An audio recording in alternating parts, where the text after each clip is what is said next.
Benoît Soyer, bonsoir, ou plutôt Bonsoir. bonjour. Il est près d'une heure du matin et on vient de boucler la une de l'Est éclair. Je te la montre en avant-première. Voilà, 3 duels avec le RN. Ça veut dire quoi, Benoît, que sur les 3 députés sortants, donc il n'y avait évidemment aucun du Rassemblement national, et que là, il y a une grosse chance de les avoir ou quoi au week-end prochain?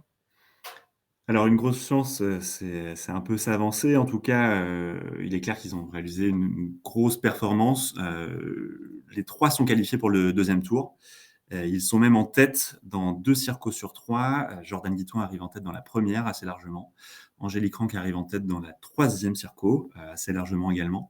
Et Evelyne Henry est deuxième de la deuxième circo, derrière la députée sortante LR. Donc, voilà, ce sont des belles performances. Ça n'inaugure pas forcément une victoire dimanche prochain.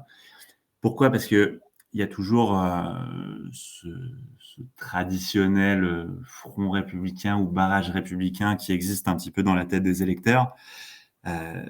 Celui qui a la plus de chances de l'emporter, c'est Jordan Guiton sur la première, parce que c'est là où Marine Le Pen faisait a fait le meilleur score lors de la présidentielle, 55% au deuxième tour devant Emmanuel Macron. Donc voilà, est-ce que ce front républicain va sauter comme lors de la présidentielle? Je pense que c'est l'abstention qui sera un élément déterminant pour le savoir. Mais en tout cas, le RN a ses chances, a clairement ses chances dans la première et dans la troisième circo. Ça risque d'être assez serré dimanche prochain. Alors, en sachant que la première circonscription, c'est la seule où il y a un député sortant de la majorité présidentielle. Et du coup, effectivement, ça va être un petit peu chaud. Ceci dit, sur les 2 autres circonscriptions, est-ce que la majorité présidentielle a encore de l'espoir? Alors oui, elle a de l'espoir. C'est un peu particulier à analyser le score de la majorité présidentielle dans le département, puisque on pourrait voir le verre à moitié vide. Les, les candidats arrivent tous deuxièmes, alors qu'il y a 5 ans, ils étaient arrivés en tête. Et le candidat sur la deuxième circo est même éliminé. Salomé Fontaine-Garcia est éliminé du premier tour. Donc, on pourrait dire que le score des candidats d'Emmanuel Macron est en recul. Mais paradoxalement, ils ont la chance peut-être d'avoir 2 députés sur 3, puisqu'ils se retrouvent à chaque fois en duel. Alors, on l'a dit, Grégory Besson-Moreau est face à Jordan Guiton sur la première, et Laetitia Beury, qualifiée de justesse de 116 voix devant la gauche pour le second tour, et également en duel face au RN. Donc, Mmh. leur espoir, c'est qu'ils bénéficient de reports de voix de la droite et de la gauche sur leur candidature pour basculer devant le Rassemblement national dimanche prochain. Mais encore une fois, voilà, ça peut être assez serré, notamment sur la première circo. La gauche, 30 secondes peut-être dessus. La NUPS qui n'a pas, enfin, l'Aube n'est pas un territoire propice à la gauche, hein, visiblement. Les résultats l'ont Mmh. encore prouvé, hein. Ouais, c'était difficile, on le savait pour les candidats de la NUPS.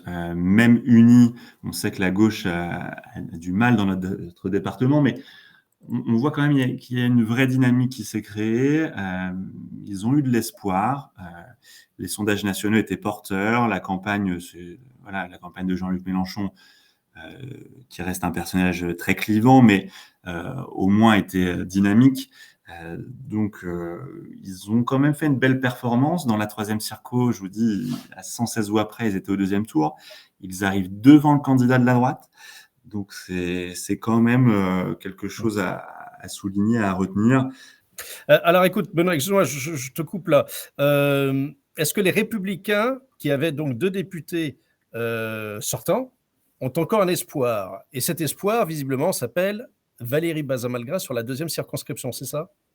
Oui, les Républicains, c'était le parti qui avait le plus à perdre dans notre département, puisqu'ils avaient effectivement 2 députés sur 3 sortants, même si Gérard Menuel ne se représentait pas sur la troisième. Ça a été une mauvaise soirée pour les LR, il n'y a pas de doute. Stéphanie Frankel, sur la première circo, arrive troisième, est éliminée dès le premier tour. Baptiste Gatouillat, sur la troisième circo, arrive quatrième, éliminé dès le premier tour.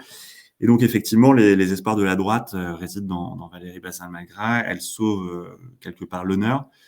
Elle fait quand même une vraie performance. Elle arrive en tête en tant que députée sortante.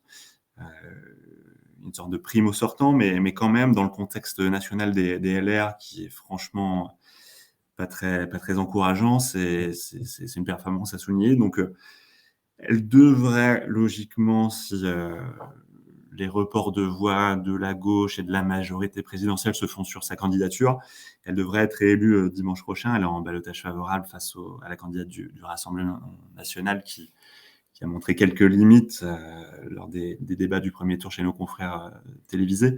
Donc, voilà, c'est elle qui sauve l'honneur, qui pourrait être la nouvelle députée et être réélue sur cette deuxième circo.